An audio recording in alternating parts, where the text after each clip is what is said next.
Cette semaine, dans le balado, on tombe en amour, on tombe en amour, on tombe en amour et on remonte le temps et on tombe un petit peu en amour.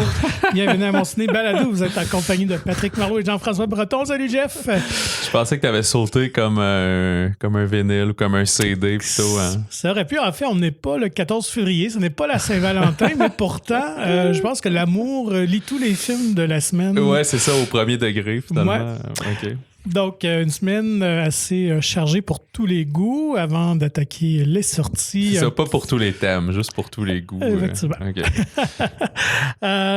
Donc, petit tour d'horizon d'actualité. Tu me laisses aller? Ah oui, je te laisse aller. Parfait.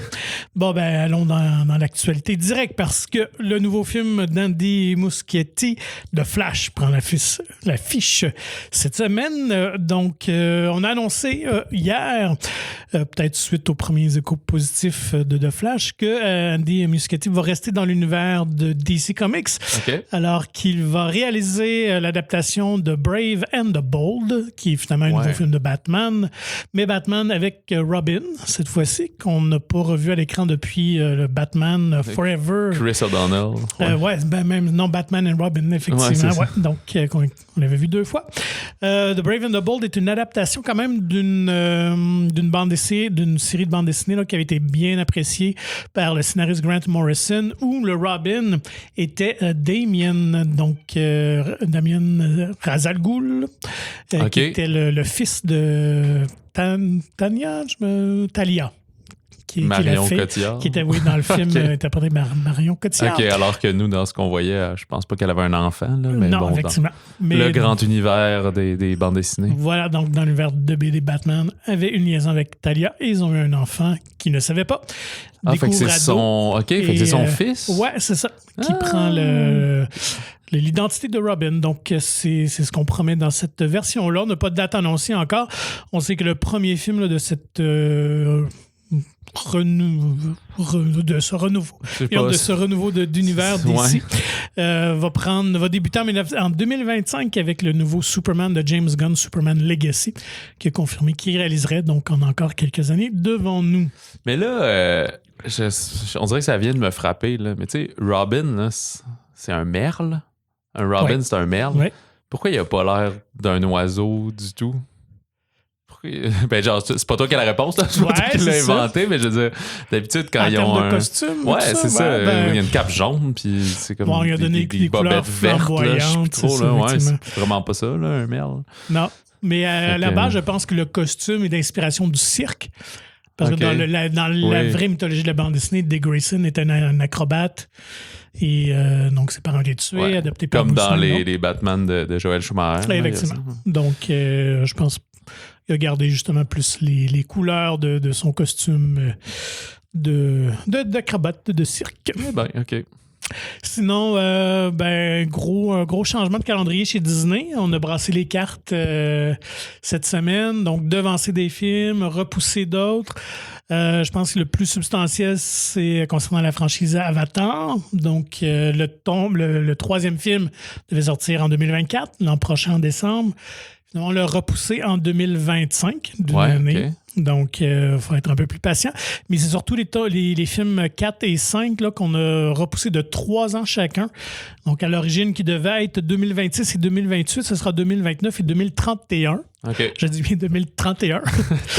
Écoute, on souhaite que Cameron garde la forme et qu'il se rend jusqu'à la fin. Est-ce que les billets sont déjà en pré-vente? Écoute, je sais pas. Ça va être à suivre. Mais, quand même. Écoute, je sais pas qu'est-ce qui justifie ça. Est-ce que c'est juste la post-production? En fait, je pense que dans 4 et 5, on doit vraiment compléter des scènes. Là. On avait tourné que de petites séquences. Mais bref, il va falloir être patient. Et, je pense que c'est dans un... Je te laisserai revenir, mais dans un autre médium, en fait, ils vont faire des jeux vidéo d'Avatar, je pense. C'est ça qu'ils ont annoncé aussi. OK. Fait que ça leur peut-être donne un time frame. Ça leur permet d'étirer genre la sortie des films et de faire vivre l'univers davantage. Il me semble que j'ai pas creusé là-dessus, mais j'ai entendu ça d'une oreille. Ben, c'est très logique, suite au succès quand même de Harry Potter, Hogwarts Legacy, je pense au niveau, c'est ça. Donc c'est un peu la mode, ces jeux immersifs-là. Donc probablement que ça risque de sortir entre le 3 et le 4e film, justement. Je me demande si ça sera même pas avant le 3e, okay. Moi justement, dans 2024 peut-être. Là. Alors, à suivre. Voilà. Sinon, pour les films Disney, les amateurs de Deadpool, vous serez heureux d'apprendre que le film va être devancé. Celui-là, alors, au lieu de septembre 2024, ça va être en mai 2024. Okay. Par contre, les deux nouveaux Avengers, Kang Dynasty et Secret Wars, eux, sont repoussés d'1 an. Donc, Kang Dynasty en mai 26 et Secret Wars mai 27. Et ça, si on ne fait pas des changements. C'est ça aussi, le temps de voir qu'est-ce qu'ils font avec Kang, avec Jonathan Majors. Bon. Mm-hmm. Et ça s'annonce pas bien parce que de nouvelles allégations sont sorties. Ah, en plus, OK. Bon. Ouais, ça permet que d'autres femmes. Je pense pas que Disney vont jouer avec ça un peu, là, d'après moi. On pourrait s'attendre à un changement de casting dans les prochaines semaines. Je ne saurais pas. Ça va être Jamie Foxx. Ouais. Ça pourrait. Du même côté, on a confirmé que le nouveau Alien, on avait juste effleuré parce qu'on n'était pas certain s'il était destiné sur la plateforme ou sur les grands écrans, mais finalement, Alien Romulus, qui est le titre temporaire, je ne sais pas si ça va être le titre final, donc prendra vraiment l'affiche sur les écrans en août 24. OK. Alors, ça, j'ai quand même hâte de voir. C'est Fede Alvarez. Qui nous avait donné le remake de Evil Dead, Don't Breathe, qui est un très bon petit thriller, honnêtement. Donc, je pense que c'est bien d'avoir du 109, que Ridley Scott prenne une certaine distance après avoir massacré un peu la franchise, l'avoir quasiment détruite. Donc, une note personnelle. Voilà. Mais donc, pour l'instant, il ne semble pas avoir de lien avec les autres films. La prémisse, ça se passe sur une autre planète qu'on ne connaît pas, avec une communauté, je prends vraiment de terriens ou quelque chose comme ça. Dans la temporalité, on serait après les replays et tout ça? Ça, on ne le sait pas encore. OK. Donc, à suivre. Et puis, pour les amateurs de Star Wars, on a confirmé finalement les dates des 2 prochains Star Wars. Ce qui est quand même un peu particulier, alors qu'ils sortiront les 2 la même année. Un au mois de mai et l'autre au mois de décembre 2026. Ça, c'est à suivre? Ça va être des Non, c'est vraiment... Écoute, les 3 films qui avaient été annoncés un mois ou 2 à peine, étaient vraiment 3 films séparés même à différentes époques. Là. Donc, un qui raconte la genèse des Jedi, puis après ça, on avait un avec Rey Skywalker qui revenait avec Daisy Ridley. Puis le 3e, c'était une espèce de conclusion possible à la série de Mandalorian, puis tout l'univers qu'on a sur la plateforme Disney. Là. OK. Donc, on ne sait pas lesquels des 2 sur les 3 ils ont juste confirmé qu'il y aurait 2 films. Écoute, je doute qu'il va y avoir qu'ils vont garder ces dates-là, 2 Star Wars.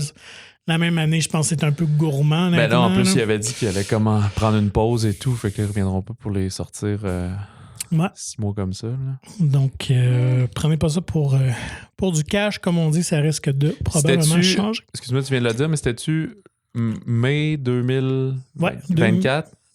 2026, puis décembre 2026. Ouais. OK, c'est moins pire. Je pensais l'inverse, là, dans ce cas-là, c'est plus début d'été, puis le Noël d'après. Là. Mais oui, c'est quand même audacieux. Là. Un petit peu. Ces dernières nouvelles, avant de passer peut-être à la bande-annonce, écoute, on connaît Tom Cruise pour le film La Guerre des mondes. Oui, c'est le premier nom qui nous vient en tête quand on pense à Tom Cruise. C'est la guerre des écrans. Parce que Tom Cruise est un petit peu... la carte des écrans IMAX, hein, c'est ça? C'est oui, j'ai entendu dire ça, ouais. Donc, évidemment, vu que Maverick avait connu un grand succès sur le format IMAX, Tom est un peu déçu que Mission Impossible sera juste une semaine à l'affiche. Mais c'est pas qu'il prenne personnel. Non, je sais bien, mais donc IMAX ont confirmé Oppenheimer qui sort le 21 juillet, Mission Impossible le 12, et ils ont vraiment réservé les écrans IMAX pour 3 semaines. En plus, okay. Donc c'est un engagement de 3 semaines avec Oppenheimer. Alors, fait que Tom est un peu déçu. C'est quand même audacieux, mais je ne sais pas si Oppenheimer 3 semaines à plein écran sur IMAX, c'est justifié. Ouais. pour un drame de guerre. Effectivement. Là, donc, drame historique, c'est ça. On verra qui sera le vainqueur. Mais c'est juste parce que j'ai l'impression, et on me corrigera, que les gens de chez IMAX me corrigeront, mais que c'est surtout parce que Nolan a lui-même une relation privilégiée avec IMAX depuis toujours. Je pense que peu importe le film, on lui donne ça, mais pour eux-mêmes, dans le calendrier, ça ne doit pas être optimal. Le défaut et la force des écrans IMAX, c'est qu'ils ont un seul écran. Ouais. Puis leur programmation est commise longtemps en avance comme ça. Fait que si Mission Impossible cartonne, puis là, ils font yes, mais là, la semaine suivante arrive, on sort Oppenheimer, puis que ça marche pas pantoute, ben là, t'es pogné pendant 3 semaines de pain noir. Non, tu l'as bien dit, c'est la raison qu'ils ont évoqué, évidemment, leur lien avec Nolan, qui évidemment tourne en caméra IMAX depuis longtemps, promouvoit aussi ce format-là de pellicule, de tournage et tout ça. Donc, mais je pense qu'ils auraient sûrement aimé qu'il repousse peut-être la sortie, là, qu'il la tasse d'une semaine de plus, peut-être. Là. Ouais, c'est ça, parce que là, c'est très dommage pour eux d'avoir ces 2 films-là à une semaine d'intervalle. Je serais pas surpris qu'on le saura jamais vraiment, mais tu sais, Mission Impossible devait prendre l'affiche le vendredi 14 juillet, puis ils ont été devancés au mercredi 12. C'est pas mal le plus tôt que tu peux faire pour sortir ton film, là, 2 jours avant. Là. Il y a le Spider-Man qui l'avait sorti un mardi à un moment donné, mais je pense que c'était le 4 juillet, fait que ça avait eu le dos large, là, la fête d'indépendance américaine, là, mais tu sais, pour les autres distributeurs, c'est pas super cool là, de sortir ton film en début de semaine pour te faire croire que c'est le week-end suivant. Là. Non, c'est ça, tu viens couper. Fait que ça doit être, ils ont gagné 2 jours d'écran IMAX comme ça. Là. Mais ouais, en tout cas, c'est 2-3 films, puis là, on parle pas de Barbie au travers de ça, qui est est-ce que ça serait aussi un pied de nez de Warner? Parce que Nolan a peut-être toujours, ou en tout cas très longtemps, été avec Warner Bros. Je me souviens pas de l'époque là, de. Ouais, depuis toujours, en fait. C'est son premier film qui n'est pas avec Warner. Memento, c'était Warner. Ouais. Ok, c'est ça. Celui-là, j'étais pas sûr, là, mais à partir des Batman, je le savais. Puis là, finalement, ils s'entendent pas. Nolan est vraiment pas content du traitement de Tenet et blablabla. Quitte, s'en va chez Universal. Puis le jour où il sort son film, on sort le contre-programmation la plus off, un blockbuster rose bonbon en comédie musicale de Barbie. Ça peut pas être un add-on, là. Ça peut pas être juste le hasard. Ça doit être. La date est bonne pour Barbie, je l'entends, mais ils doivent être bien contents que ce soit exactement la même date que. Je pense qu'Oppenheimer avait annoncé sa date avant. Fait que c'est pas un. Et probablement qu'ils vont sabrer le champagne si au box-office. Là, oui, c'est ça. Barbie devance Oppenheimer. Ouais. Ce que je crois possible, en fait. Ouais, moi aussi, tout à fait.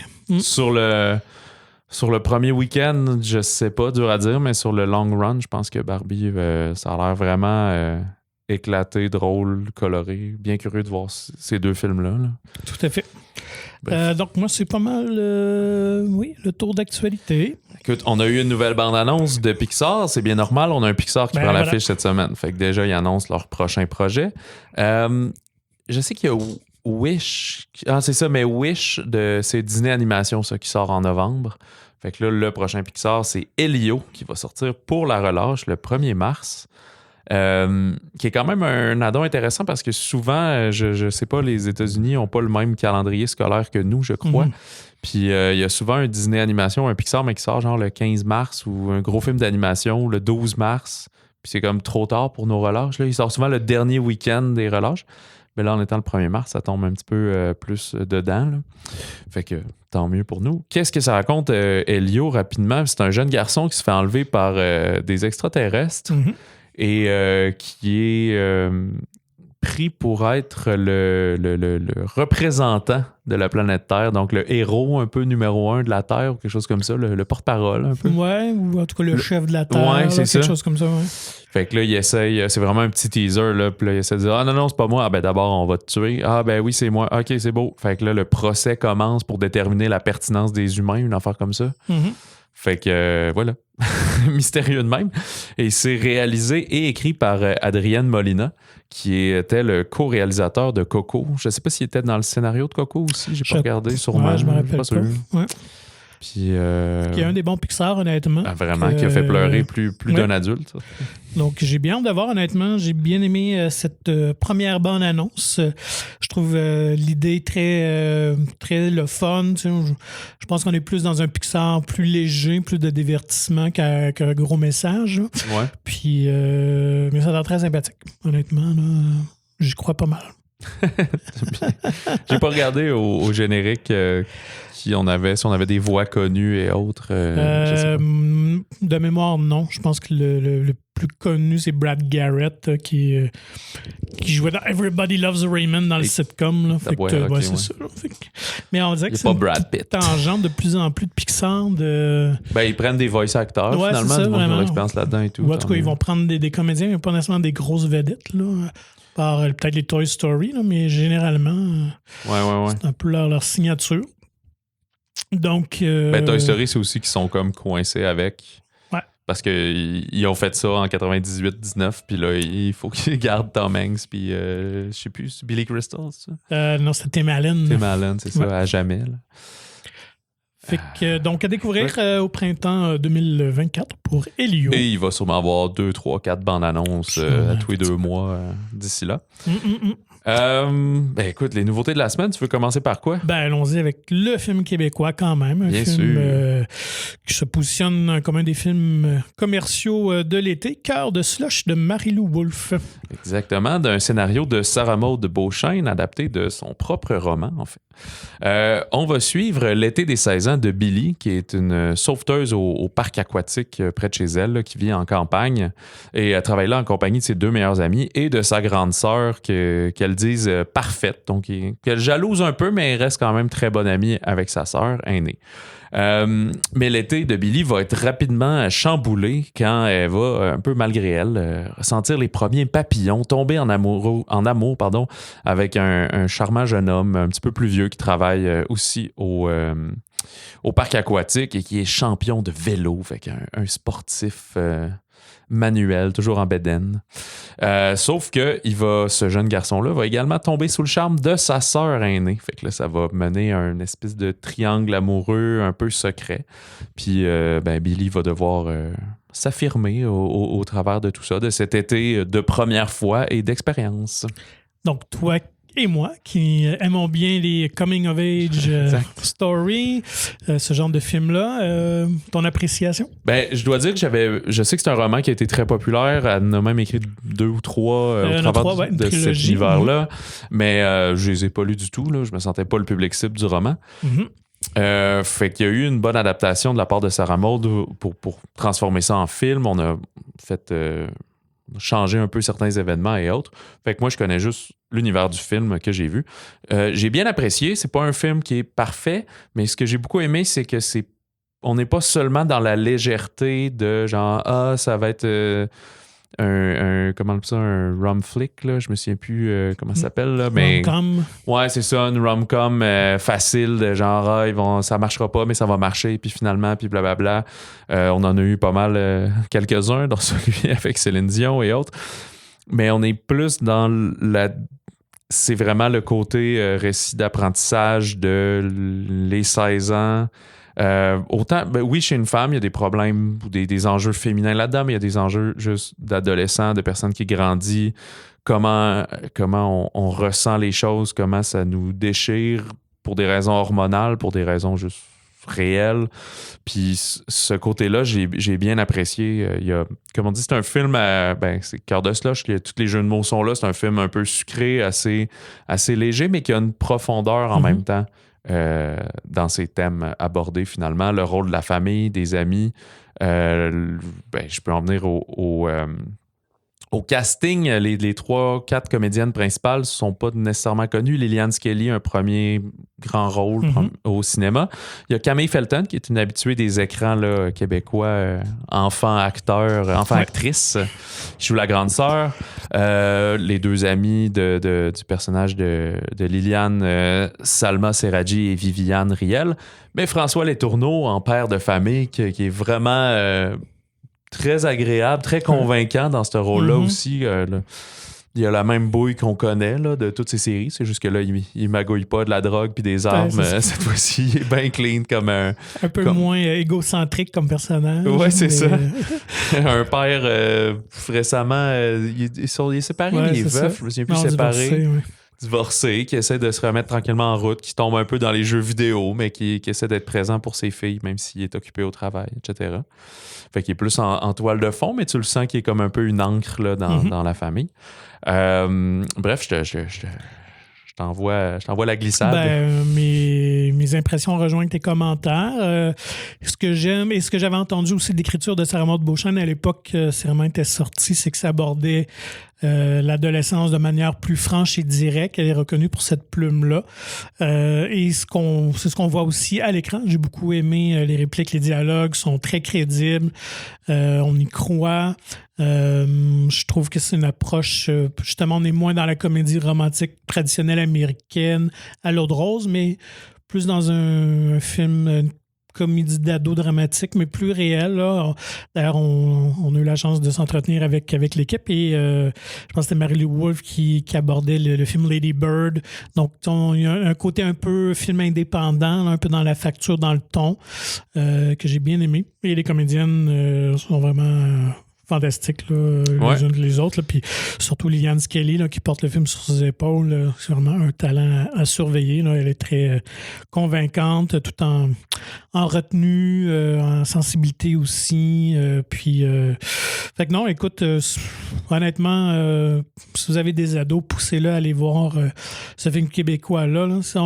C'est rare qu'on en fait. C'est rare qu'on en fait de très bons aussi. En tout cas, qui peuvent accoter les productions américaines là, qu'on retrouve beaucoup sur les plateformes. Là, on sait quand même qu'il y en a une offre plus grande les unes que les autres. Là. Donc, encouragez-les à avoir du produit local, comme on dit, parce que ça mérite d'être vu, assurément. Oui, c'est ça. Puis il va y avoir des discussions autour du film, là, comme on dit, ne serait-ce dépendamment de l'âge de vos ados. Si vous allez voir des films avec eux ou s'ils préfèrent être tout seuls, mais il y a beaucoup de positivisme dans ce film-là.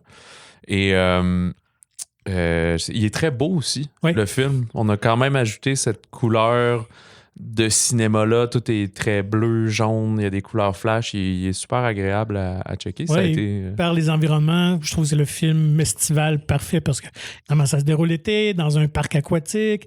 Fait que c'est parfait là, pour juste aller s'évader un peu. Puis, exact. Fait que je trouve que les lieux du film là, sont bien servis, ajoutent vraiment un petit peu au charme du film aussi. Il y a eu quelques difficultés de tournage, cela dit, qui ne paraissent pas dans le film, mais... Non, on pense que tout est beau et chaud à l'écran, mais c'est pas le cas. Mais pour les bienfaits, aucun parc aquatique, là, c'est à celui de Saint-Sauveur, je pense, mais il n'aurait pas accepté de dire « Ah oui, fermé pendant 3 semaines en juillet, le temps qu'on vienne filmer. » Ils ont dit « Non, vous pouvez venir en septembre quand on va être fermé. On va garder les glissades ouvertes pour vous. » Mais c'est plus frais en septembre, hein, quand on veut commencer à se baigner et tout. Fait que ça, on en discute avec les comédiennes, avec Sarah Maud et Marie-Lou également, dans notre épisode spécial j'ai déjà mis en ligne. Okay. J'avais eu le temps. Fait que depuis jeudi, il tombe pour la sortie. Fait que vous pouvez l'écouter avant d'aller voir le film pour vous convaincre. Sinon, l'écouter après. Il n'y a pas tant de spoilers, mais des fois, on fait référence à certaines scènes, certains plans et tout. Fait que c'est le fun de l'avoir vu et d'avoir ces images-là en tête avant d'en discuter. Mais... on brûle pas les punchs et le dénouement du film non plus dans nos discussions avec l'équipe. Et ce qui est intéressant, c'est que Marie-Lou elle-même avoue d'être une grande consommatrice de ce genre-là. Sarah Maud et Marie-Lou, les deux, c'est ça. Et ça se voit aussi, l'amour qu'ils ont pour le genre et dans le scénario est à l'écran. Et Marie-Lou Wolfe aussi, qui a joué longtemps dans Ramdam. Donc, je pense que cette sensibilité-là d'avoir déjà joué, d'être une comédienne, et d'avoir joué dans des univers d'ados, je pense que ça ajoute une petite touche sur sa direction, probablement des comédiens et comédiennes. Je pense qu'elle a réussi vraiment à aller chercher le maximum. D'ailleurs, un petit clin d'œil à elle-même dans le film. On va vous laisser le découvrir. Mais un film marquant. C'est très sympathique. Et sinon, restez à la fin parce qu'il y a quand même des bloopers qui mettent à l'écran. Là, fait que ça aussi, c'est toujours drôle à voir en surgénérique, comme on dit. Puis, on n'y a pas demandé. Elle a dû avoir, dans Je fais du pouce, qu'on disait, une influence. Elle a dû sentir qu'elle a été une influence pour quand même une génération. Ouais, au-delà, parce qu'elle a fait tellement de produits jeunesse qu'au-delà des personnages qu'elle a joués, elle-même est devenue une icône. Puis là, c'était encore plus intense quand elle était en couple avec Guillaume Lemaitre-Vierge. Puis tout, là, c'était vraiment un power couple de jeunes cool. Des galas, Carve, l'anti-gala, ces affaires-là là, qui gagnaient tout. Évidemment, il n'a pas parlé de sa rupture et de ses anciennes relations. Ça aurait été très mal vu. On est quand même professionnels, voilà. Alors, Cœur de slush, film québécois pour vos ados à voir. Restons dans le jeunesse, disons. Okay. Allons dans le plus jeune pour les plus jeunes, effectivement. Il y a Elementals de Peterson. Oui, Élémentaire au Québec. C'est un film d'animation de Disney, des studios Pixar particulièrement, qui offre toujours pas mal des films de haute qualité dans le domaine d'animation.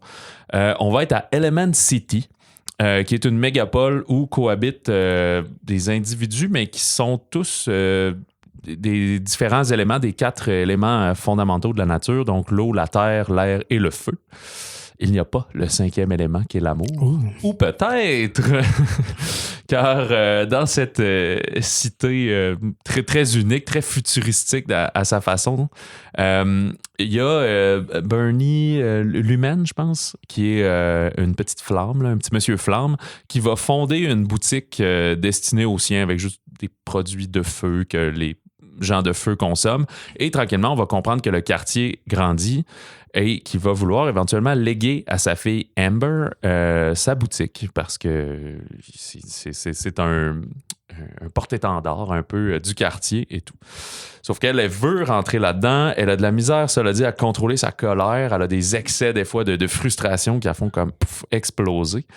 Et ça va provoquer éventuellement une fuite dans un tuyau d'eau de la boutique, et là, c'est un problème pour les flammes. Mais dans ce tuyau-là va surgir Wade, qui est un élément aquatique qui est chargé de l'entretien des canalisations de la ville. Et lui est très généreux et candide dans sa nature, très empathique, très positif, quoique très émotif également. Fait que ce maladroit fonctionnaire-là va essayer d'aider Amber à régler leurs différents problèmes et va naître un peu de ça, peut-être une petite étincelle, une petite flamme amoureuse. Mais tout ça se ferait contre la volonté de son père qui ne croit pas, et de sa mère qui ne croit pas que les éléments doivent être mélangés, les gens de feu doivent rester ensemble. Alors, dans cette histoire, il y a plusieurs parallèles avec le monde réel, on s'en cachera pas. Bien sûr, donc un film qui devrait hériter le gouverneur de Santis en Floride et les tenants républicains anti-immigration, parce que c'est un film vraiment qui porte sur les immigrants, la part des immigrants, donc le message est assez clair, mais en même temps très personnel au réalisateur Peterson. Donc, en allant fouiller un petit peu, c'est vraiment inspiré de sa jeunesse où lui était famille d'immigrants coréens à New York. Donc, évidemment, il a grandi dans la différence et tout ça. Donc, c'est une histoire qui lui est très personnelle. 27e film de Pixar, doit-on quand même mentionner. Également, qui dit Pixar au niveau du design, c'est toujours intéressant. Au niveau du concept de l'histoire aussi, il y a des choses intéressantes. Mon seul questionnement, c'est que je me demande si les plus petits vont vraiment adhérer. Donc là, c'est peut-être aux parents de voir. Je trouve que c'est comme un Pixar, mais qui vise un public c'est un peu plus âgé. Là. Peut-être qu'on est dans du 8-10 ans que du 5-6 ans. Là. Ouais, OK. Ce que j'ai trouvé, parce qu'il n'y a pas tant d'humour slapstick visuel que ça. Donc, je laisse juger. Mais c'est quand même un film là, qui est quand même à message, évidemment. Donc, ouais, c'est ça. Ouais, mais le message est dans les deux sens aussi. Là. Par rapport, c'est vraiment t'as le point de vue de tous les autres éléments versus ceux du feu, mais ceux du feu versus les autres éléments. On est quand même beaucoup centré autour de l'eau et du feu. J'avoue que le vent et la terre sont en rôle secondaire. Quoique si c'est un univers qui développe puis qui, à partir de là, ils peuvent faire 2500 films avec des personnages puis des fondements, des trucs différents. Je trouve qu'il y a beaucoup de choses, c'est assez chargé. Là. Ouais, il y a assez dense comme mais récit. Oui, c'est ça. On parle un peu de la bureaucratie, on parle de l'amour, de l'émancipation, parce qu'il y a ça aussi. Son père rêve qu'elle hérite de la boutique, mais est-ce que c'est vraiment ce qu'elle a envie? Est-ce que ça serait juste pour lui faire plaisir à lui? Fait que ta relation par rapport, tu parlais d'immigration, mais aussi les parents font des sacrifices pour leurs enfants. On est venu ici pour que vous ayez faire des études, mais si jamais tu as envie d'être humoriste, là, je sais que j'ai entendu beaucoup de parcours d'humoristes au Québec, c'est un peu ça. Là, leurs parents étaient comme, ben là, j'ai pas fait tout ça pour que tu n'ailles pas à l'université. Là. Puis c'est comme, ouais, mais c'est ça. Là. Où est ton rêve? En même temps, j'ai un ami qui avait dit ça, si si je peux faire ça, justement, être dans les milieux des arts, c'est bien parce que tu as réussi ton sacrifice puis que je suis pas obligé de juste aller faire un métier pour faire de l'argent puis qui rapporte puis qui donne une... Tu sais, j'ai la sécurité de pouvoir prendre des risques grâce à vous, tu sais. Fait que, bref, c'est pas nécessairement ce qui est adopté là-dedans exactement comme angle, mais... c'est ça qui est présenté, mais comme tu dis, ouais, c'est super beau. J'ai passé un moment correct, mais pour moi, c'est pas personnellement lui qui m'a le plus marqué, mais les critiques en général, ce matin, avant d'enregistrer qu'on regardait, sont vraiment très bonnes. Fait que, tout à fait. Allez-y, là, si vous êtes attiré par le film, comme on dit, il y a énormément de points positifs derrière Élémentaire, qui est aussi disponible en 3 dimensions, comme tout les Pixar, finalement, depuis une couple d'années. Des petits fun facts. Donc, Peterson, le réalisateur et co-scénariste, fait aussi des voix dans les films de Pixar. Ah ouais, OK. Ouais, donc c'était lui qui jouait Émile dans Ratatouille. Qui était un des rats, mais pas... Rémi, c'est le rat principal. Ouais, c'est le rat principal. Je sais pas si c'était son ami rat plus baquet ou... Et puis, tout dernièrement, il jouait Sox dans Lightyear. Ouais, le petit chat, OK, ouais. Le petit chat robot. Puis d'ailleurs, c'est un des rares Pixar qu'on n'a pas toujours. Tu sais, on n'a pas l'animal ou le robot, en tout cas le personnage secondaire cute, qu'on va vendre des peluches et des figurines.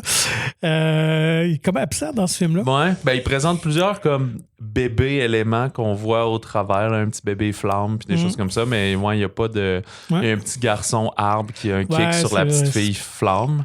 Ouais, c'est vrai que lui est un peu cute. Fait que c'est ça. Je sais pas comment on va y aller. Là. Mais d'après moi, on va trouver le moyen de capitaliser sur la marchandise, comme on dit. Et puis, pour... vas-y. Ah non, j'allais ailleurs. Fait que continue. Et pour créer cette langue des éléments de feu, on a approché le spécialiste de David J. Peterson qui avait travaillé sur Dune et Game of Thrones. OK. Donc, c'est lui qui a inventé cette langue... oui, OK, ben oui, c'est ça. Juste au début du film, à peu près. Là. À quelques occasions, des fois, ils vont lancer 1 ou 2 mots à travers des mots en anglais. Là. C'est ça, qu'on comprend qu'ils sont un peu une espèce de peuple nordique de feu ou je sais pas quoi, ou sudiste. Je sais pas dans ce cas-là. Puis, on l'a pas... Je pense pas qu'on l'a mentionné, mais... Ça rappelle quand même un peu Inside Out d'une certaine manière. Oui. Veux pas. C'est sûr, la confrontation des éléments, l'autre c'était des sentiments, la flamme, puis la flamme en plus, elle se fâche. Fait que tout ça est un peu, parce lié. Que les éléments sont identifiés vraiment une émotion propre, là, où les éléments de l'eau sont beaucoup plus émotionnels, sensibles, évidemment, et ceux du feu, plus caractériels, évidemment, plus intenses et passionnés. Là, c'est ça. Fait que là, ça arrête la comparaison, là, puis évidemment, c'est très coloré et tout. Après ça, Inside Out était plus sur le grandir, puis les souvenirs, puis ces choses-là, là, être en paix avec ses émotions, là, on est un petit peu moins là-dedans. On joue dans les concepts quand même un peu plus abstraits qu'une simple histoire d'un cow-boy et d'un astronaute. De 2 jouets en chicane, 2 jouets jaloux. Pour les amateurs de super-héros, donc The Flash prend d'assaut les écrans de Andy Muschietti. Je dirais, prend finalement l'affiche. On y reviendra par après, mais c'est vraiment une saga. Oui, exactement. On va suivre Flash Barry Allen, joué par Ezra Miller, là, qu'on a vu dans tous les précédents films depuis l'ère Zack Snyder. Fait qu'enfin, son film au cinéma. On commence ça au moment où le père de Barry doit comparaître en justice car il est le principal suspect dans le meurtre de la mère de Barry, survenu quelques années auparavant. Mais Barry sait que c'est une erreur, on ne sait pas trop ce qui est arrivé, mais que les preuves sont juste contre lui. Fait qu'il va utiliser sa super vitesse et non contre les indications de Batman pour remonter dans le temps puis aller modifier juste une petite affaire pour éviter que sa mère meure puis que son père se retrouve devant la justice comme ça. Sauf qu'il va se retrouver coincé dans une ligne du temps altérée où il va être jumelé à un jeune lui-même qui n'a pas encore reçu ses pouvoirs et où les super-héros sont pas les mêmes et pour la plupart n'existent pas, ce qui va laisser le champ libre au fameux général Zod qui vient envahir la Terre parce qu'il veut tuer un jeune Superman. Fait que là, il va se passer plein d'affaires à partir de là qu'on va vous laisser découvrir. Ouais. C'est ça la prémisse de ce film de 2h25 à peu près. Mais très excitant, là, très dynamique comme film. Ouais, ben on sort un peu de l'esthétisme lourdeau de Zack Snyder. Oui, définitivement. Ce qui fait du bien. Dave Muschietti, c'est quand même le réalisateur des Hits, entre autres. Donc, nous offre, un film plus léger, je pense plus... comment dire, crowd pleaser. Oui, il y a du... Dans la lignée de Wonder Woman, là, moi, je mettrais pas loin de là. Donc, beaucoup d'humour. Ouais, c'est ça, beaucoup d'humour, mais en même temps, beaucoup de sensibilité, de vulnérabilité au point de vue du personnage principal, de Barry Allen. Et ça, je pense peut-être dû au fait que c'est une femme scénariste, Christina Hodson, quand même, qui nous avait écrit Bumblebee et qui était le Transformers précédent, lui qui vient de sortir, mais aussi Birds of Prey avec Harley Quinn. Donc, elle est habituée d'écrire, justement, je pense, des films qui ont un peu plus de cœur pour ce genre-là. Donc, moi aussi, j'ai vraiment bien apprécié cette dualité-là du personnage de Barry Allen, incarné par Ezra Miller, là, qui, par moments, va pleurer, va vraiment montrer ses émotions. Surtout que là, ce qui est... il est son propre comic relief parce que déjà dans les autres Justice League, c'était toujours un peu à la petite Spider-Man. Là. Il est comme plus jeune, il est plus nouveau dans l'affaire de ses pouvoirs, cette affaire-là. Là, on comprend qu'il est rendu mature, mais il se retrouve avec un lui-même de 18 ans complètement immature. Mm-hmm. Fait que... puis qu'il n'a pas la même sensibilité étant dans un univers où sa mère n'est pas morte, puis etc., etc. Alors, il se donne la réplique à lui-même. C'est un film qui aurait été genre un chaos il y a comme 20 ans, là, mais là, numériquement, tous les effets, ça passe comme super bien de jouer en double dans son film. Juste parenthèse, tu as parlé de louanger, la scénariste, c'est Christina Hodson, mais sais-tu qu'est-ce qui est sur son IMDb dans ses films à venir? Non. Fast X Part 2. Oh, c'est elle qui sera au scénario. Alors, ça va peut-être enjoliver les enjoliveurs. Voilà. Donc, on va voir Vin Diesel pleurer peut-être. Pleurer, et voilà. On n'aura pas le choix. Il va arriver une semaine où on n'en parlera pas, mais il y a tout le temps quelque chose comme ça qui fait qu'il faut que je parle de rapide et dangereux. Raison principale. Le grand attrait de voir de Flash, on le voit dans les bandes annonces depuis quelques temps. Évidemment, c'est le grand retour de Michael Keaton en Batman et Bruce Wayne, qu'on n'avait pas revu depuis 1992 pour les gens de ma génération qui se rappellent très bien. Moi, je m'en souviens, ça a marqué ma jeunesse. Oui, quand même. Oui. Écoute, moi, j'étais en file en 89 pour le Batman lorsque c'était sorti. On avait quitté l'école à midi après nos examens du ministère le matin pour faire la file pour le film de 7 heures le soir. Okay. Donc, moi, j'avais vraiment trippé sur cette Batmania à l'époque. Évidemment, très déçu qu'il ne soit pas dans le Batman Forever. Donc, on a toujours un petit pincement que c'était un rendez-vous manqué parce qu'à l'origine, il aurait dû être dans le film, mais quand Tim Burton a quitté le projet, Keaton aussi finalement a décidé de se retirer. Donc, c'était vraiment, vraiment le fun de le revoir dans ce rôle aussi iconique, qu'il porte bien encore aujourd'hui, d'entendre la musique des thèmes de Danny Elfman. Écoute, ça provoquait la chair de poule. Là. Puis en plus, comme on est dans sa ligne du temps à lui, on revoit plus sa Batmobile, ses gadgets, son esthétique à lui. C'est un film, écoute, sans vous les divulgacher, c'est un crowd pleaser. Il y a du fan service. Vous allez voir des caméos à gauche puis à droite, un après l'autre. Et c'est probablement, à mon sens, un des meilleurs films issus ce qu'on appelle un development hell, donc un enfer de développement. Écoute, depuis 2004 qu'il travaille sur l'idée de faire un film de The Flash. Ça, c'était bien avant l'arrivée de Zack Snyder et de tout, même avant les Batman Begins et toutes ces choses-là. Et en fait, à la base, c'était tout de suite, on avait approché David S. Goyer qui avait travaillé sur Batman Begins et sur Blade 3. Fait qu'on voulait qu'il y ait, je pense, Ryan Reynolds dans le rôle de Flash.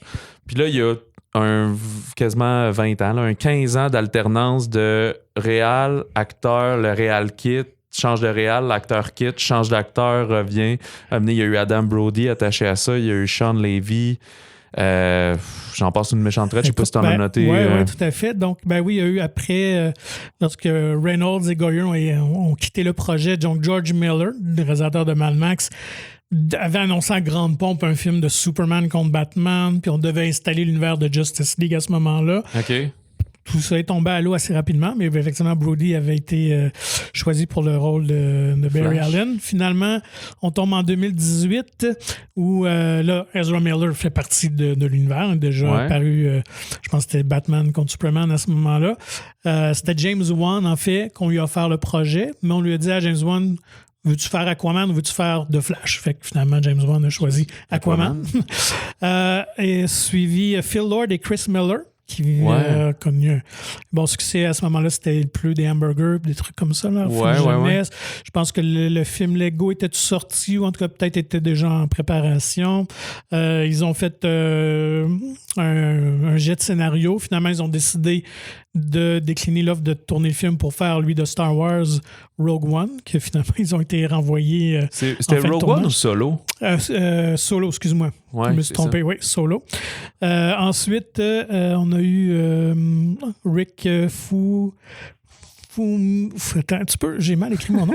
Je sais Fumiyuhima, en tout cas, j'ai peut-être massacré son nom, désolé, qui tournait finalement des épisodes de Mandalorian et tout ça. Et on a eu John Francis Daly, Jonathan Goldstein, qui nous ont donné Donjons et Dragons récemment. Ben c'est ça, ils ont fini par quitter puis ils sont allés faire Donjons, mais eux, ils sont crédités au j'ai vu pour à l'histoire, effectivement. Donc, on a conservé certains éléments de leur scénario pour ce film-là. Donc, effectivement, ça a changé beaucoup de mains plusieurs fois pour arriver à ce produit-là, enfin. Et il faut dire que le film était repoussé. Donc, à chaque fois qu'il y avait des délais, là, Ezra Miller ne tombait plus disponible parce qu'il est allé tourner des films aussi des Animaux Fantastiques pour lesquels il était sous contrat aussi. Fait qu'il y avait toujours des enjeux. Dès qu'on était prêt, là, c'était Miller qui n'était plus disponible. Quand lui devenait disponible, ben, finalement, les autres avaient quitté justement pour différentes raisons. Fait que on est comme un 3-4 ans là, que c'était une danse comme ça. Il y a eu la COVID aussi qui a repoussé. Puis finalement, ils l'ont tourné, je pense, en 2021. Ils ont repoussé la dernière sortie pour faire quelques reshoots et un remontage. Puis ça donne quelque chose qui a pas l'air d'un accident de char, finalement. Ouais. Ça a pas l'air d'un film qui a galéré comme ça, qui a eu 27 scénarios différents et tout. Malheureusement pour lui, c'est pas nécessairement un point négatif sur le film, c'est sur son timing. Les Spider-Man, les Doctor Strange sont sortis, même le dernier Spider-Man animé. Ils ont beaucoup joué dans les multivers, dans les caméos, dans le fanservice. Fait qu'on dirait qu'ils arrivent un petit peu en retard à la ligne d'arrivée pour être super frais là-dedans. Mais ce qu'il fait, il le fait bien quand même. C'est juste qu'il aurait pu être le grand gagnant s'il était sorti en 2018. Tout à fait. Parce que non, l'angle est quand même assez rafraîchissant, où on joue avec le temps. D'ailleurs, on fait beaucoup de clins d'œil à Back to the Future. On s'amuse avec ça aussi. Donc, quand même dans le ton, dans l'histoire, c'est quand même assez rafraîchissant, là, surtout de la part de cet univers-là de DC Comics, là, qu'on est dans des films plus sérieux, un peu plus intenses. Là. Ça fait du bien de rire un peu puis de pas trop se prendre au sérieux. À noter que dans ce film-là, on a une Superman, en fait, qui est la Supergirl. Ouais. Donc, le Superman n'existe pas dans cette timeline, dans cette lignée du temps-là, qui est jouée par Sasha Calle, qui venait de la télé... de Young and the Restless, là, du roman savon. Mais Rachel Zegler avait auditionné pour être Supergirl. Donc, puis finalement, on l'a mis dans Shazam. Ouais, c'est ça. Pauvre. C'est une critique que je peux faire. C'est peut-être un peu encore ce qu'on fait. Je trouve qu'on avait manqué avec Cavill et son Superman. Je trouve qu'on est dans le même type d'un Superman fâché, très sombre, ténébreux, alors que c'est Batman qui devrait être plus ça. Et alors que Superman, à la limite, c'est un personnage très lumineux, rempli d'espoir. Fait que je trouve qu'on n'a pas réussi encore à vraiment capturer c'est quoi l'essence du personnage de Superman. Donc, j'espère que Gunn le fera bien pour son film, là. Fait que moi, ça a été peut-être un petit peu ma déception, bien que j'étais content de voir qu'on inverse les rôles puis que ça soit une femme là, qui incarne ce personnage-là là, et qu'on la voit en action. Mais je pense qu'on avait mieux réussi, honnêtement, la série télé Supergirl, qui a quand même eu quelques saisons avec Melissa Benoît, là, qui je sais qu'elle avait eu de très bonnes critiques puis bien appréciée des fans, là, justement, qui était peut-être plus proche de Christopher Reeve dans son interprétation. Okay. Fait que, bref, peut-être un petit peu un rendez-vous manqué, mais sinon, pour Keaton et son Batman, je trouve qu'on a fait un bon boulot. Là. On aurait pu aussi passer à côté de la traque, mais sur ce côté-là, puis un rôle quand même assez important aussi là, dans l'histoire. Là. Fait que c'est le fun, c'est pas juste un petit caméo, là, on s'en sert bien. Là. Ouais. Puis, écoute, je sais pas si on devrait ou pas, mais moi, je préfère l'accuser. c'est une drôle de façon de dire. Ezra Miller a été un acteur controversé depuis un certain temps parce qu'il y a eu des démêlés judiciaires et de mauvais comportements. Écoute, c'est quelqu'un qui semble avoir beaucoup de problèmes de consommation d'alcool, malheureusement. Puis ça a mené à quelques événements là, de violence, pas conjugale, mais envers les femmes et tout. Il a été accusé aussi de vol à un moment donné. Il est rentré dans une maison pour voler de l'alcool, des choses comme ça. Mais il a mentionné, accusé de souffrir de lui-même de problèmes de santé mentale et dit qu'il a commencé à suivre un traitement puis des thérapies suite à ça. Fait qu'il est en voie de rédemption de tout ça. Fait que, ouais, c'est ça. Je pense que une espèce d'enfant star riche, il l'a eu difficile là-dedans. Fait que, on lui souhaite bonne chance. Je sais qu'il y a des gens, je préfère le dire parce qu'il y a des gens qui, je sais pas, séparer l'œuvre de l'artiste et tout, si ça a été tourné avant la plupart de ces événements-là, des choses comme ça. Je sais pas tout parce que je cherche pas tous les potins et les événements, mais les pages Wikipédia en parlaient un peu quand même. Oui, à suivre. Ça rajoute encore plus à la complexité de DC, de comment ils rebootent, qu'est-ce qu'ils font avec leurs comédiens et tout. Ouais. Ben là, ce qu'on voit avec aussi, comme on disait, Jonathan Majors et tout, là, c'est difficile d'avoir une méga star puis s'assurer que son comportement reste droit et tout. C'est pareil chez les sportifs. Puis, puis c'est le reste des signes à long terme là, quand tu t'engages pour plusieurs années sur plusieurs films. Là. Ça peut te péter en pleine face, comme on dit. Puis je serais pas surpris qu'on les voit pas, les contrats. On parle pas mal moins des contrats de comédiens que des contrats de sportifs, là, mais qui doit avoir des clauses comme ça, là, on peut toi, tu peux pas nous quitter, mais nous, on peut te domper avec une semaine de préavis, puis quasiment, tu nous dois de l'argent si ton comportement scrape une sortie de film, puis des affaires de même, là. Et d'ailleurs, Ezra Miller a été écarté de toute promotion du film aussi. Je sais pas si tu as vu ça. Ah non, je savais pas. Même à la première, les passants coup de vent. OK, il est là, mais pas le droit d'y parler. Non, puis, c'est ça, je pense qu'on... parlait à Michael Keaton puis à Andy Muschietti. Ouais. Je pensais que c'était un Italien, mais c'est un Argentin. Argentin, c'est ça. Je pense que c'est Andrés, son vrai nom. Mais comme plusieurs, c'est donné un petit surnom américain plus facile. Pourquoi pas. Donc, The Flash, si vous cherchez un divertissement très léger où, évidemment, on laisse toutes les cohérences scénaristiques de côté parce qu'il n'y a pas grand-chose qui fait du sens dans le film, mais vous allez rire. Mais il y a des bons moments. Moi, je trouve qu'il est construit de manière que quand tu l'écoutes, tu t'en rends pas trop compte. Quand tu y réfléchis par après. Mais c'est vraiment, vraiment supérieur Black Adam puis au Shazam 2 puis c'est quand même fait avec soin et tout. Entièrement d'accord. Dans un autre registre, on retourne à Tomber en amour. Écoute, Les enfants des autres de Rebecca Slotowski, son 5e long métrage. Écoute, c'est une scénariste et une cinéaste française, fait que c'est pas tous ses œuvres qui sont rendues jusqu'ici, mais il y avait Belle Épine et Grand Central, là, ses premiers films au début des années 2010 qui avaient pris l'affiche dans certains cinémas. On est avec Virginie Efira et Roche Dizem, qui est dans à peu près... je pense que c'est parce que les 3 films qu'il a fait en 2022 sont sortis en 4 mois ici, là, dont un la semaine dernière. Là. Fait qu'il est en train de se faire brûler ici malgré lui. On suit principalement Virginie Efira, qui est une enseignante de 40 ans et sans enfant, qui va tomber amoureuse d'un père célibataire, donc joué par Zem, d'une fillette de 4 ans. Puis avec laquelle, cette fillette-là, elle va développer un lien quand même très fort. Elle va vraiment apprécier son rôle de belle-mère. Puis on sent qu'elle-même, la fenêtre de conception se referme, puis elle souhaiterait vraiment avoir un enfant, alors que lui est plus en train de composer avec la relation de son ex, puis on sent qu'il n'est pas nécessairement pressé à ça. Le film se déroule pas seulement sur cet événement-là, c'est plus une genre de chronique où on voit comme toute cette espèce d'évolution du quotidien simple, mais bien réel. Comme l'état amoureux, leur première date, comment ça avance, les jours qui vont passer, les liens qui se tissent, on voit qu'ils vivent de plus en plus l'un chez l'autre. La dynamique aussi que lui, une semaine, il a son enfant, l'autre semaine, il n'a pas sa fille. Des petites blessures, des petites victoires. Fait pas non plus à la Linklater, là, c'est pas sur 30 ans et tout. Là. On est peut-être sur sur 1 an ou 2, le film environ, qui se déroule. Des moments de joie, de tristesse. Fait que moi, ça m'a vraiment beaucoup touché, ce film-là. C'est sûr que Efira est comme une actrice qui n'a plus rien à envier à personne. Fait que de jouer ça, ce désir d'avoir des enfants, mais sans être une espèce de mélodrame, puis une réalisation très sensible. Là, que des fois, on dirait qu'on qu'on dit ça sans savoir ce que ça veut dire, mais c'est vraiment les mots que j'avais quand je suis sorti de ce visionnement-là. Oui, c'est tout en douceur, tout en pudeur.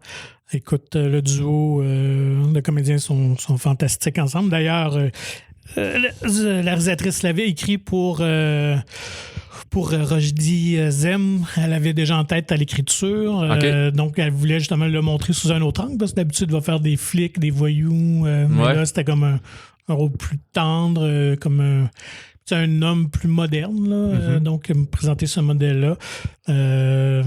Donc oui, c'est bien écrit, une belle histoire. Je sais pas.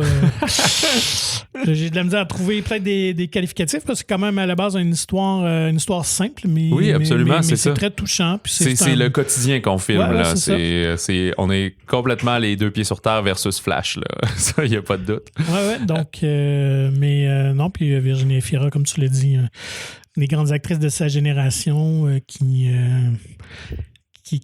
une force d'écran, mais en même temps avec une simplicité. Oui, c'est ça. Elle et... joue quelqu'un qu'on connaît. Ouais, c'est ça. Ouais. Ça peut être des voisins, des gens de la famille qui vivent cette histoire-là. D'ailleurs, la réalisatrice Rebecca Zlotowski s'est inspirée de sa propre vie. Hein. Je ne sais pas si tu avais vu ça. OK, non, je ne savais pas. Donc oui, elle était en couple comme ça. Elle-même n'avait pas d'enfant à ce moment-là. Puis donc, elle avait juste le goût d'écrire une histoire simple. Elle avait été écrite pendant la pandémie. Alors, elle est retournée un peu... à la simplicité, à la base de sa vie, d'elle-même, et puis elle a pondu ce scénario-là qui mérite d'être vu.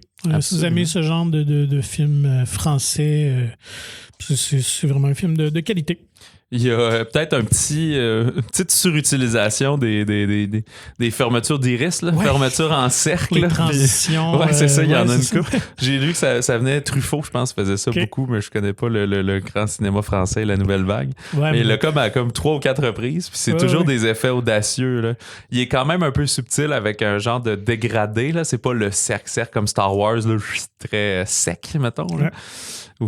Mais ça m'a fait sourire. Puis là, j'étais OK, 2 fois, 3 fois. Puis, mais c'est tout. Ça n'enlève rien au film. Là. C'est juste, des fois, c'est le genre d'affaire qui me sort un peu du film. Et la cinéaste fait jouer même son père, Michel, qui joue le père de Virginie dans le film. Ah, OK. Donc, comment d'où ce côté-là, héritage juif qu'on voit quand même dans le film où la religion prend une certaine place, en fait, avec ce personnage-là. Oui, c'est ça, mais tu vois que elles ne sont pas pratiquantes, mais... C'est ça, c'est dans les... comment ça, tu dis, dans les habitudes, dans les certains rituels. C'est comme, ah oui, il faut aller à la messe avec papa, puis à Noël, puis à Hanouka, puis des choses comme ça. Là. Fait que... Ah oui, j'ai beaucoup aimé. Dans les autres sorties, il y a 2 films que nous n'avons pas vus. Il y a le drame sentimental Past Lives de la cinéaste canado-coréenne Céline Song, qui va suivre en 3 temps à peu près la relation à distance entre une dramaturge puis son amoureux d'enfance. Dans le fond, il faut qu'on va voir leur jeunesse à Séoul. Après ça, elles vont partir au début à Toronto puis éventuellement à New York, où là, à distance avec du web et tout, ils vont pouvoir communiquer, me trouver ça un peu bizarre, puis se revoir plus tard à l'âge adulte, alors qu'elle est mariée, mais c'est cette espèce d'amour impossible, comment elle va être vécue. Et j'ai super hâte de voir ce film-là, qui est vraiment louangé là, partout où il passe. C'est un film de chez A24. Il a été présenté à Sundance, à la Berlinale. Il ouvre à Montréal ce week-end, c'est pour ça que j'en parle, mais ici à Québec, on va l'avoir juste le 30 juin, puis A24 fait souvent ça, là, même pour les États-Unis, il était très limité, puis de semaine en semaine, là, c'est ce qu'on appelle, comme je dis parfois, une sortie plateforme, là, fait que de palier en palier, et non pas une sortie sur les plateformes, à ne pas confondre. Fait que, bref, on dit beaucoup de bien de Past Lives, mais je crois qu'il va être disponible seulement en version anglaise. Et il y a la comédie d'horreur de Blackening, qu'au début, je pensais que ce serait un peu de la vidange, mais finalement, j'ai entendu de très bons échos sur le film. C'est plusieurs personnes réunies dans un chalet, en fait, 7 Afro-Américains, qui sont la cible d'un homme masqué et armé qui va les obliger à répondre correctement à des questions d'un jeu de société sur l'histoire des Noirs aux États-Unis. C'est sous forme de comédie d'horreur, mais c'est une satire sociale, en fait, surtout, sur les conditions de vie actuelles des Afro-Américains. Et c'est l'adaptation, la version long-métrage d'un sketch, d'un court-métrage sketch viral de 2018 de Wayne Perkins, qui coécrit le film et joue dedans, en plus. Fait qu'on va jouer beaucoup sur les stéréotypes entourant l'image des Noirs, puis le classique sort funeste qui est toujours réservé aux Noirs dans les films d'horreur. Mm-hmm. Parce que, comment ça s'appelait, pas American Pie, mais l'autre, les Scary Movie, jouait un peu là-dessus, mais là, imaginez que tous les personnages sont afro-américains. Fait que je sais pas si ça va m'adonner d'aller le voir, mais ça pique ma curiosité. Ouais, moi aussi. Les messages sociaux, j'aime ça. Et la semaine prochaine, on vous parle de Asteroid City, le nouveau Wes Anderson, entre autres. Je sais qu'il était annoncé, c'est le même principe, le 16 juin, mais ils mettent ça sur tous les posters, toutes les bandes annonces, mais finalement, c'est dans quelques villes bien limitées. J'ai vérifié avant d'enregistrer, puis même à Montréal, il sort juste le 23 juin. Alors, parfait pour la Saint-Jean. Ouais. Non, c'est ça. Il n'y a pas de film québécois la semaine prochaine non plus, fait que c'est vraiment cœur de slush là, qui s'établit au Québec jusqu'à la mi-juillet. Alors, comme d'habitude, en fait, je veux dire, voulais-tu préparler d'Asteroid City? Je sais pas, Écoute, je sais pas trop, c'est un Wes Anderson, me laisser charmer, je pense. C'est toujours un objet de curiosité, c'est sûr qu'esthétiquement, c'est toujours beau, alors on espère juste embarquer dans l'histoire puis être charmé. Mais... Il avait joué à Cannes, hein, je pense, ça se peut-tu? Ça se peut, ouais, ça se peut. J'ai pas regardé les échos ou quoi que ce soit. Mais il me semble que c'est assez divisé, là. Fait que, c'était pas un Anderson unanime, là, comme The Grand Budapest Hotel. Fait que mais je sais pas s'il va arriver à en refaire des tu sais, à un moment donné, quand t'es rendu, je sais pas c'est quoi, son 8, 9, 10e film, c'est dur de redevenir unanime, là. À un moment donné, les gens ont tellement d'attentes préfaites sur tes affaires. Déjà, il y en a qui savent tu sais, quand je travaillais il y a plusieurs années encore au guichet de cinéma, puis qu'on disait c'est quoi tel film? Puis là, je disais c'est un Woody Allen, puis tout de suite en partant, on a dit je veux rien savoir. Là, ça a mal vieilli cet exemple-là, parce que Woody Allen, on l'a eu pour plein d'autres raisons. Mais avant qu'on sache tout ça, puis qu'il y avait encore sa cote de popularité, là, à l'époque de justement Minuit à Paris, puis des choses comme ça, c'était comme d'entrée de jeu, il y en a qui je sais que je vais haïr ça. Ben, tu sais, je pense que Wes Anderson a sa forme aussi, son visuel, sa façon de dialogue et tout. Fait il y en a déjà qui savent que ça les intéresse pas et d'autres qui disent je veux même pas savoir c'est quoi, je vais être là, c'est sûr.